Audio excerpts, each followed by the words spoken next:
So much like a Quentin Tarantino movie, or pretty much any bad art film, we begin at the end.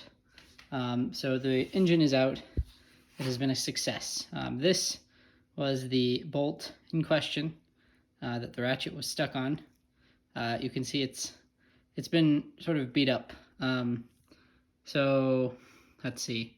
In the beginning, I thought that perhaps I could rotate it, the screw with, various implements, as you can see, strewn around here. Oh, crap, I'm filming vertically. Oops. All right.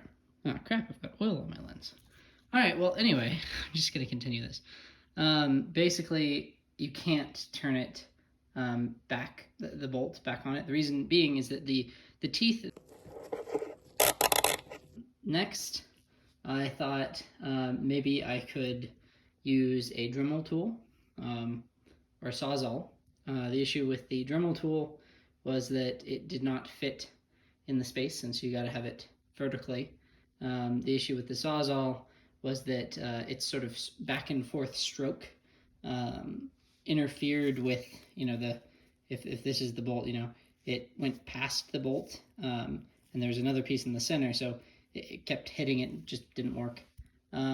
So in the end, what I decided to do, or attempt to do, was take a drill and drill through it. You can see various attempts. Now the hard part about this is that basically, well, it wants to spin in place, since the bolt itself was basically out of the actual threaded part and was just sort of sitting in this sort of hood, where I guess this non-threaded bit at the top is. So it could spin, but I couldn't get it out. So basically, I drilled holes in it. I was getting pretty close to rage quitting.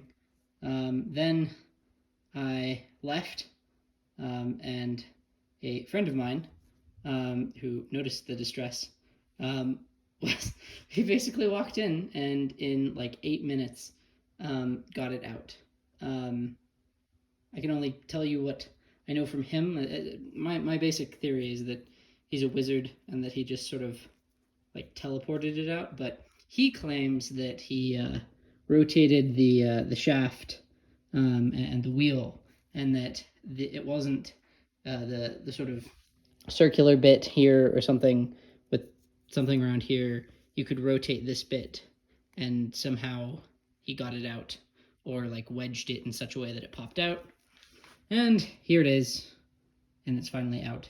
Which at the time, like, I was not livid at him, but like when you've spent so many hours on something and then somebody just waltzes in and fixes it in like 8 minutes or so. Well, but anyway, it's out. The engine is here. The bike is over here.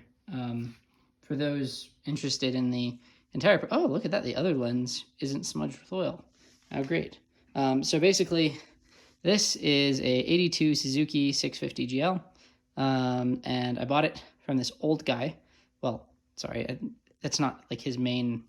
He was a nice guy. Don't mean to be detrimental to him, but basically it had been sitting since like the mid-2000s ish in his yard. He didn't have the title for it, and it runs pretty well, but I saw a deal on eBay, and so I bought a new frame for it, had it powder coated, and so this one has a title, this one doesn't. So I figured, hey, what a better way to clean and make sure everything's nice and well maintained and all the forks, and do some tests, maybe rebuild the engine a bit and all that sort of stuff as I move it over onto its nice new frame over there.